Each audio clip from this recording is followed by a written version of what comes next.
we put all these together, and we have a great series of hypotheses. What's interesting is the word hypotheses, I call that a $50 word. That really sounds pretty important. And I use it when I teach this class in universities. But you know what? The word hypotheses is really a fancy word for guesses. And if you really think about it, when you fill out the business model canvas, all you have is a series of guesses. That's it. That's all we have is a series of guesses. What's great about the business model canvas is it allowed us to organize our thinking. Not around functional organizations or like what's sales doing or what's marketing doing or what's our spreadsheets say, but it's around a series of thoughtful first guesses about who do we think our customers are and what products are we making for them and how much are we going to charge. And that's great. And you could sit around all day or all week in your conference room figuring out what those are. But the odds are you're probably wrong. But it's a great first starting point. But the question is, how do we change those guesses into facts? So one of the really interesting developments about this class is this whole customer development process. It says you start with your business model canvas hypotheses. And in fact, what you really do is you blow up the canvas and you actually post it to the wall. And you use yellow stickies, no pens or pencils allowed, because you are going to get most of them wrong. But you're going to make it visible, and you will actually begin to construct your hypotheses. And the next thing you'll do is look at them and go, hey, there aren't any facts in this room. Let's get out into the building and talk to customers and partners and vendors, and we'll learn how to do this with some rigor, with a process, not just randomly getting out, but actually design experiments, run tests, get data, and more importantly, get some insight. And the customer development process is kind of interesting. The customer development process is actually a 4-step process. The first step is customer discovery. This is where you construct your hypotheses and you get out of the building and start testing your assumption about whether other people have the same problem or need you think they have.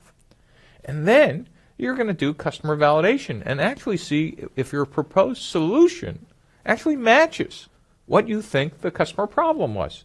And this test of between problem and solution and your features and customers is actually sometimes called product market fit. That's what you're out testing. And this is what we call the search for the business model. But now instead of randomly doing this by hiring and firing sales execs and trying to make numbers that really are just random guesses, we're actually going to have you get out as early as possible and test some of these primary assumptions. One of the interesting things on the bottom of this diagram that we'll talk about is something called the pivot. And the pivot is what will save your job. Once you find this repeatable and scalable business model, then you go into the execution phase of customer development. And that's about creating end-user demand and scale, called customer creation, and then building the organizations to actually build your company for scale by transitioning from customer development into a functional organization that's oriented for constant and rapid execution. So what are the 4 phases of using customer development when building a company? The order is customer discovery, customer validation, customer creation, and company building. Now, one of the interesting things about customer development that makes startups very different from large companies is that customer development is done by the founders. Well, why the founders? It turns out that there's a couple of interesting things, and this is about human nature. There's no technology involved. In a traditional startup in the old days, you would hire a VP of sales who would go out because you were smart, this was your idea, and you'd say, go try to sell this, go talk to customers. I'll just hire somebody to do this. But remember, an employee doesn't have the vision. They're just executing what you told them. And guess what happens if they go out and talk to people who say, this is the worst idea we ever heard, or no, we won't buy it. What happens is they'll come back and tell you, and the first time they do this, you'll say, well, you're just not describing it right. And you send them back out for another couple of days or weeks or months, and they'll come back again. And if you're like any passionate founder, you'll go, I hired the wrong executive, you're fired. Now just imagine we run the exercise, this time not with a proxy, a head of sales or marketing, but we force you to get out, you the founder, to start talking to customers. And if you got that same exact feedback, it might take you 3 customers or 5 or 30, But eventually smoke will start coming out of your ears because cognitive dissonance is now coming into effect, is that you might realize that your story or vision isn't right. But unlike a proxy, a VP of sales or marketing, you have the power to change the company's strategy. You have the power to change the entire value proposition to say, well, what if we had these features? And customers might say, nah, still not. But then if you said, well, what if we had this? They might say, oh, if you could do that, you could have my check right now. Now, if you're a smart founder, you'd say, let me get right back to you. Because what you'll do is you'll go test that new feature with 5 or 10 other customers. And all of a sudden, you realize that you had the wrong feature set. And just by adding the small little change, you could now actually get a whole series of paying customers. Only founders could do that. And what we did in the past is we would wait to first customer ship, we'd wait till sales didn't match the revenue plan, and we'd actually make these changes by firing executives, instead of actually having the founders engaged in day one. So it's the founder who could change the product, make pivots, and hear customer feedback firsthand. And that's the idea of getting the founder outside the building. The next piece about customer development to understand is what is it you're actually doing outside the building? And what I think about is you're really testing on the highest possible level your understanding of the customer's problem or need. You implicitly had a hypothesis I want to extract from implicit to have you make explicit. Here's what the pain and the gain we're actually doing for these hypothetical customer segments that I've written down on my canvas. Great. So how are we going to go do that? So literally we're going to get out of the building, take our hypotheses, and we're not just getting out of the building and randomly talking to customers, because if that was the case, we could have just sent them a letter or sent them email. What we're looking for is not just data, is insights. And how this process will work is we'll get out of the building, and then as we find those new insights, we'll actually change the canvas. Big idea. We'll change the canvas by marking it up and saying, we thought the customers were these kinds of people. Holy cow, they're actually these kinds of people. And we thought the features we need, well, they're kind of different. They're actually these features. So what you're doing outside the building is you start with these hypotheses. In this case, let's just take an example. The customers will be male, 24 to 35, live in urban areas. And then we're going to design some experiments. Let's go figure out maybe a Google AdWords campaign. Or if it was a physical product, go out and meet them personally. And then run some tests and take a look and analyze the data. But it's not just the data. We're trying to understand, did the results match the hypotheses? And if not, just don't give up and say, well, it didn't. Let's try another segment. Understand why your initial hypotheses were wrong, because it's this why not that might give you some insight. So what you might find out in this case is, oops, we kept getting teen girls in suburbia. And you could either keep deciding, no, I want men, or you might go, well, wait a minute, the teen girls are actually enthusiastic, in fact, paying money, trying to figure out how to buy our product right now. The other interesting thing about the customer development process ties back into agile engineering and agile development hand in glove. Basically, it's this notion of the minimum viable product. Back in the old days, what we used to do is specify the entire feature set of the product from beginning to end. Now, this makes sense when you're in a large company releasing version 2.0, 3.0, and 4.0, because you kind of have a feeling of who the customers are and what they need. So a product manager can be pretty accurate about, I've been interacting with customers for the last year and a half, and I think I know what they need. But in a startup, you're really kind of guessing. And the odds are you're going to be guessing wrong. So rather than waste a whole ton of time and money, why don't we actually get outside the building before we build something and waste a lot of engineering time and, more importantly, cash, because that's what puts startups out of business, is running out of money. We want to make sure that we actually listen to the people who eventually will buy this product. We want to make sure we satisfy their wants and needs. So why don't we just figure out how to build the minimum viable product? Build the minimum features in order to get feedback. Now, feedback could take the form of input and verbally, or they gave you early orders, or they gave you anything that was valuable in helping you come to closure of what should we be building in what order. And by the way, an MVP could be something as simple on the web as a wireframe or a PowerPoint slide, or for a physical product, it could be a physical mock-up, or it could be a working part of the system. But as you get more feedback, you could start adding more features. So one caveat is a comment I always get is, well, Steve Jobs didn't build the iPhone by asking customers, and we really doubt Henry Ford asked customers did they want a car before one existed. In fact, in his case, if you would have asked people about what they wanted, they would have said a faster horse or one with 6 legs. And so the immediate response is, well, therefore, for new products, you just don't get out of the building at all, and that's just a fallacy.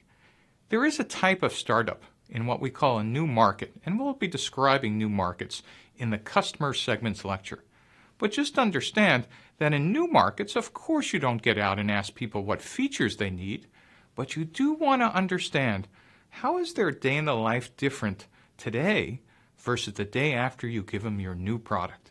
How does their world change? And there's no possible way sitting locked in your conference room or your office you would know that without talking to customers. One of the other interesting observations about customer development is this notion of the pivot. Pivot was a term that my best student ever, Eric Rees, coined when he noticed the arrow between customer invalidation and customer discovery, and he actually gave it a name, which I think is incredibly accurate. A pivot says, what do you do when your hypotheses don't meet reality? And this is such a neat observation about startups and why what we now know is much different than before. What we now know, instead of firing executives, when our business model doesn't match what's going on outside in the real world, we fire the model. And we simply say, hey, our hypotheses were wrong. So because we've been building the product iteratively and incrementally and keeping our burn rate incredibly low, a pivot is a substantive change to one or more of the business model components. It just simply says, hey, this isn't our customer segment. Our customer segment is really here. Or, wait a minute, our revenue model shouldn't be freemium. We should be charging for it from day one. Or, wait a minute, we've been using the wrong distribution channel. We need a direct sales force. Or, gee, we have the wrong partners. By the way, an iteration is a minor change to one or more of the business model components. So, for example, an iteration would be going from charging from $9.99 to $6.99. A pivot would be a change of, gee, our pricing is going from freemium to subscription. That's a substantive change. So the key idea here is a pivot allows you to get out and make changes. Remember, typically only the founders could do pivots, but is actually the heart of what makes customer development radically different than what's come before.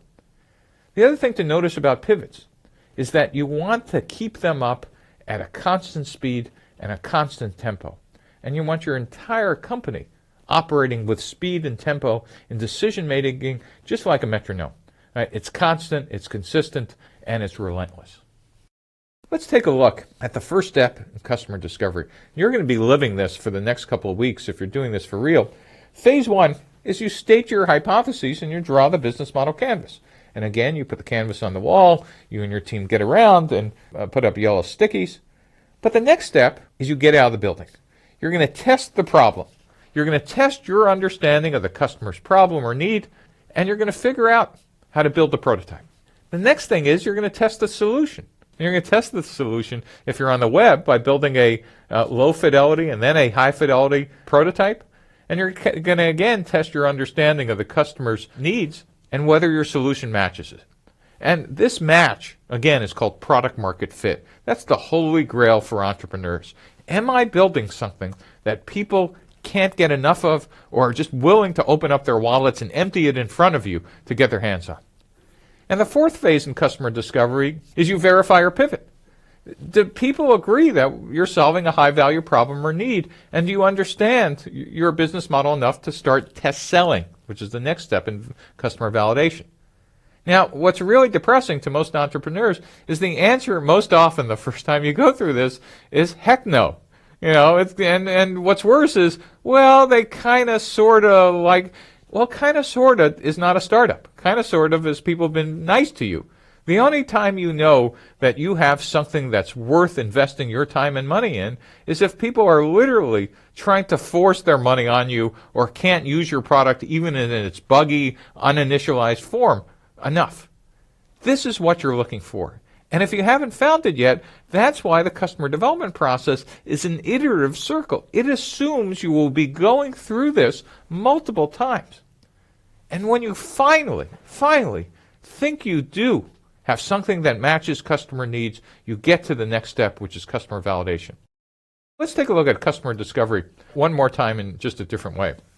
Again, if you're using the Startup Owner's Manual, you'll notice these two tracks. And remember I said you have one track for physical, one track for web mobile, and all that are the different tactics for one channel versus another. But the strategy is the same. State your hypothesis, test the problem, test the solution, pivot and proceed. And remember, all of this is going on outside the building in front of customers. So earlier we looked at the 4 phases of the entire customer development process, but now let's take a look at the customer discovery process itself and order its phases. And so the phases of customer discovery start with stating your hypotheses, testing the problem, testing the solution, or verifying or pivoting.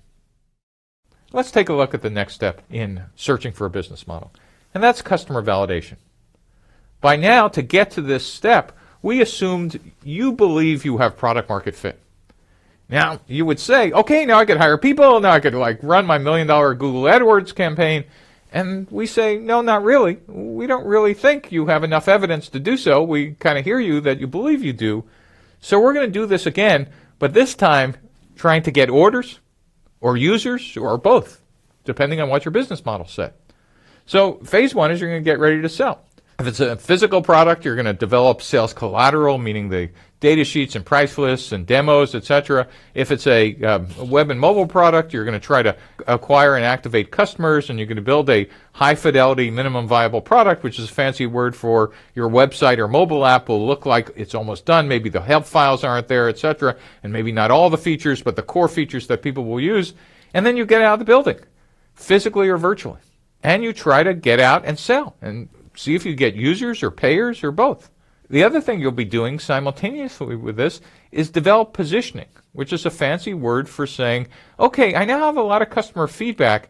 How could have I best described this based on what the customers are actually telling me? Because you'll ask, so I explained it to you like this. How could I have said it better? And if you actually listen to them, they actually would have said, yeah, I ignored the first 7 things you said, but when you said number 8, that's when I really got interested and excited. And so you're going to develop both corporate or company and product positioning, and you're going to do this way before you ever spend money on external PR agencies by actually listening to your own customers. And then in phase 4, you're going to verify or repeat. And you're going to see if you're ready to start scaling sales and marketing spending in customer creation, which is the most expensive part of a startup. This customer validation stage actually gets you out and you pretend you have the world's largest sales force and you're ready to go, okay, I think it's really going to work because I've tested it in customer discovery. And most of the time you find out, oops, I really didn't quite understand what those customers were saying. And instead of being out of business because you spent all your money on Salesforce or Google AdWords campaigns or customer acquisition, you now have the cash and time to simply go back from phase 4 and go back and pivot and say, I clearly didn't understand something about my customer segment or features or customer needs or how to do customer relationships, etc. And so customer validation in its detail, again, has 2 tracks, one for physical, one for web mobile. Get ready to sell to early customers who we call early evangelists, develop positioning, and again, either pivot or proceed. So one of the things we keep asking our startups to think about is, how big is this opportunity? And that's just a fancy word for saying is, when you're all done and you're spending the next couple of years on the startup, are you going to make like $1 million or are you going to make $1 billion? That is, how potentially large is the opportunity? And so what we really want to do is do what we call a market and opportunity analysis. What you've already put together is a business model canvas with your hypothesis that says, look, we're really passionate about this product or service, and we think there's a set of customers out there, and we've put together a revenue model, our first hypothesis, and saying we're going to make a lot of money, and that's great. But there's really kind of a method to this madness, and there's not only one way to do this, but this is the way we kind of think of it. You want to identify who your customers and markets are, and you have, but you now want to size the market, look at competitors, and figure out whether this market could grow. The first word we want to think about is something called total available market. And I like to think of total available market as a pie. It's the entire pie. Total available market says, look, how many people or companies or whatever your unit of sale is would want or need this product, and how large is the market in dollars or units if they all bought? That's just a pretty nice calculation. And the question is, okay, how would I find out?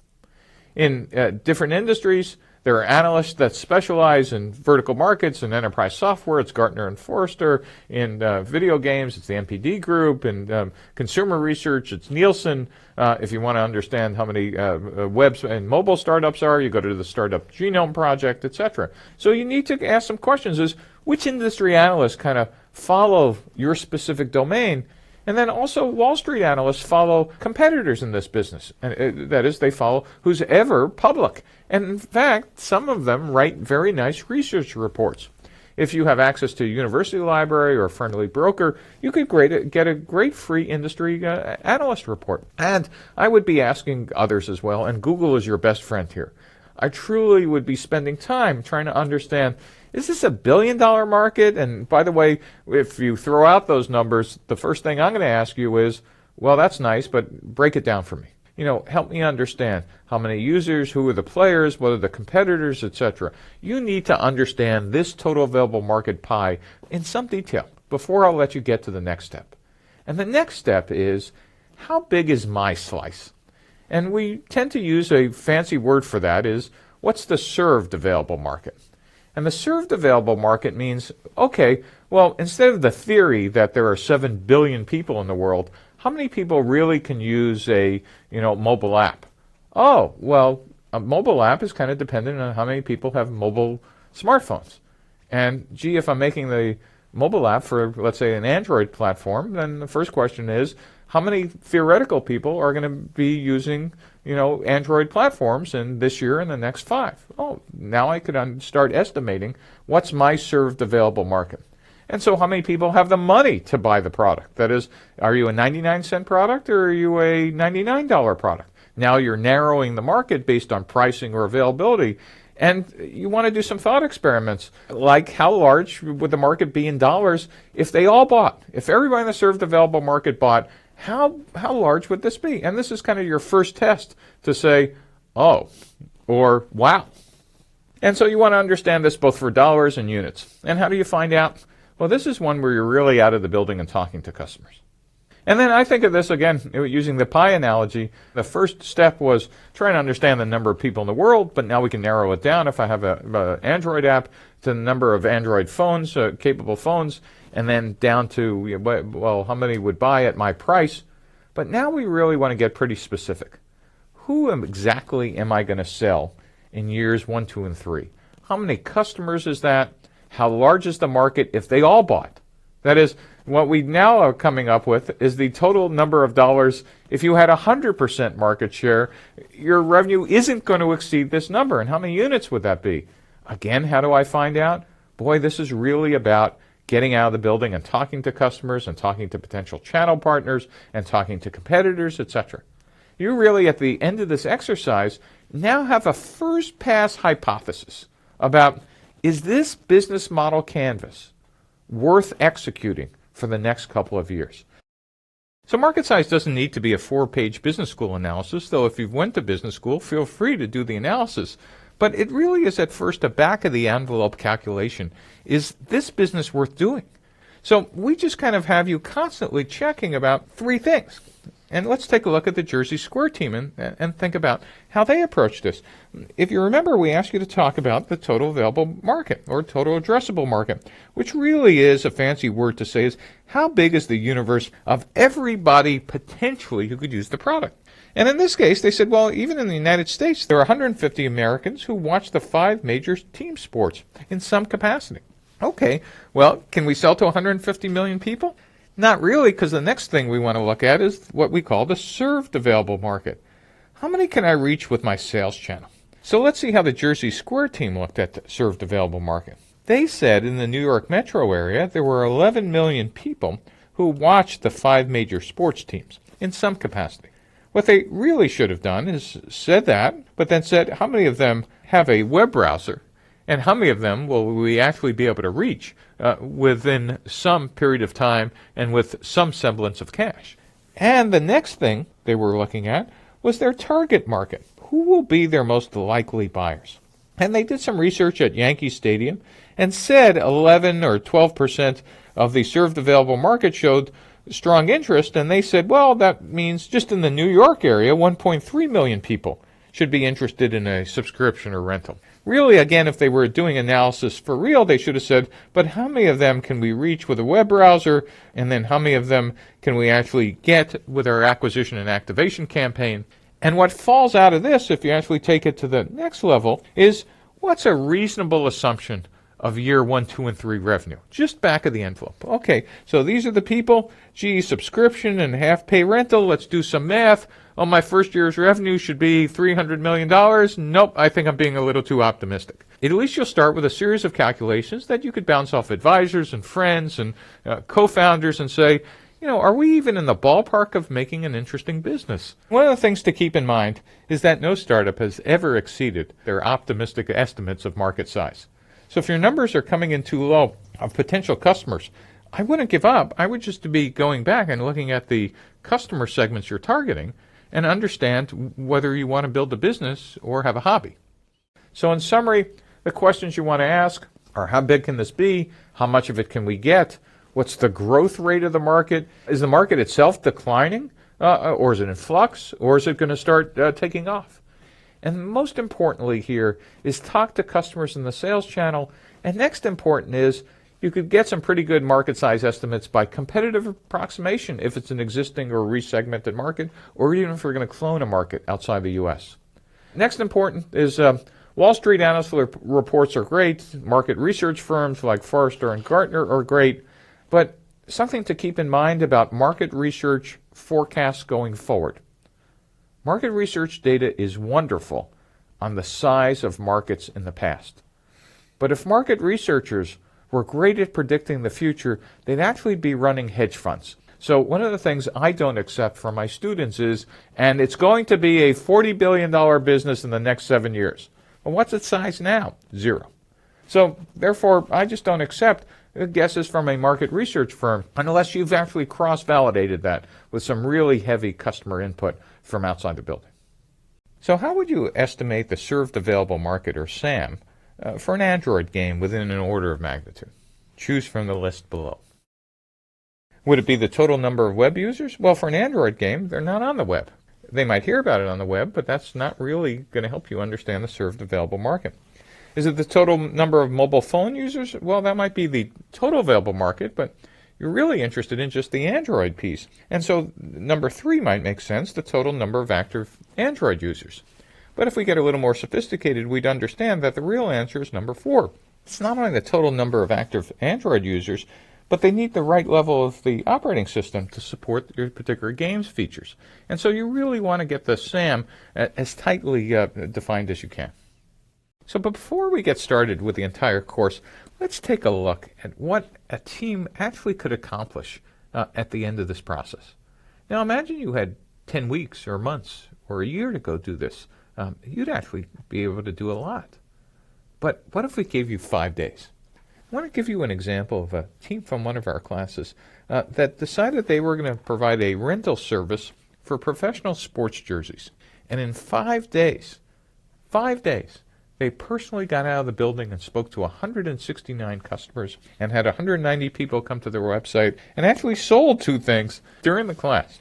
Let's take a look at what their business model canvas started with and evolved to.